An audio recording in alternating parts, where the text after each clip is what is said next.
Established families.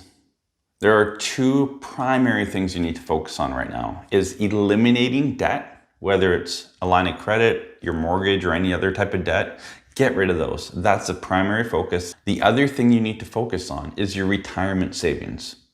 Have you saved enough to this point? And what do you need to save from now to the day you retire to make sure you have enough money to enjoy life and live the way you expect to and hope to in retirement years?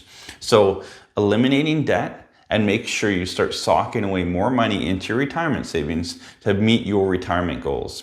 And the best way to do that is to start working with a professional. If you're not already working with a financial planner, go out there and interview a few and find that one that fits your kind of goals and mindset. Not every financial planner is a good fit for you. So interview 2, 3, 4 of them and find a good fit for you that can help you really build out that plan, that savings plan, the debt elimination plan to get you on track to make sure you reach your retirement that you're looking forward to.